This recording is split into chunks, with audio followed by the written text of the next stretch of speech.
Nobody wants to edit videos on a laptop that just keeps lagging. And no one is happy when it takes forever before their video is finally rendered. We all want a laptop that can power through all our projects when we're in the studio or at home, and even while on the go. So in this video, we're going to be looking at the best laptops for video editing this year. We will forget about the appearance and focus on specs, especially battery life. Alright, the first laptop on this list is the Apple MacBook Pro 14-inch M3. Yeah, I know some of you already expected this, and it's very understandable. I mean, this device is exactly what I personally want as someone who spends hours editing video.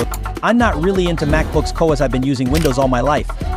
But I really have to say this Apple MacBook Pro really deserves the top spot in this video. Okay, let me tell you the things I love about this device. First, it has a beautiful design, and I know that from the beginning of this video I said we're going to focus on specs, but I have to admit, the build quality is very impressive. Secondly, the MacBook has great overall performance. I mean, it's truly an answer to you if you're a video editor who's looking for a smooth device for your project. It has an amazing display, which is certainly not new when it comes to MacBooks. It has an incredibly long battery life, and to spice things up, it still comes with the 3.5mm audio jack.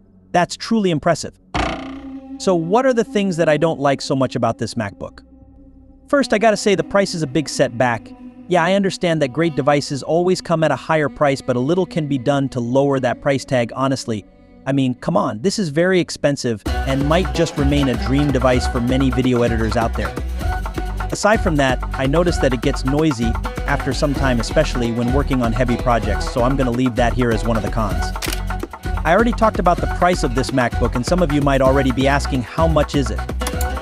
Well, you can get the Apple MacBook Pro with either 512GB of storage or 1TB storage. You can spend $1,286 to get yourself a MacBook Pro with 8GB of RAM and 512GB for storage. Or you can spend $1,416 to land yourself 8GB of RAM and 1TB storage. But that's not all though, cause you can customize up to 36GB of RAM and up to 8TB of storage if you can afford it. Okay, so what's the next laptop on this list? It's got to be none other but the HP Envy X360. Listen guys, this is not just one of the best laptops for video editing for you, it's the best budget laptop for video editing. You don't need to go over the limit to get this laptop. The price is fair enough, and it does the work nicely. Let's jump straight to the things I really like about this laptop. First of all, it has the best-in-class performance. I mean, despite coming at a price that's much more affordable, it still does what I think a video editing laptop should do. The battery life is also worth counting on. And it does have an amazing display. But what do I not like about this laptop? I'm going to start with the GPU. It's not so discreet, and I'll say that's quite a shame. Coming to the RAM, you cannot upgrade the RAM, so you're just stuck with what you got right there, even if you have enough money to step up. Aside these two, I don't have any problem with this, except I want to talk about the quality. If you're hoping to make videos in 4K, I'm sorry, the HP Envy X360 is not the laptop for you. But if the highest you want to go is 1080 with 60 FPS, you're good to go.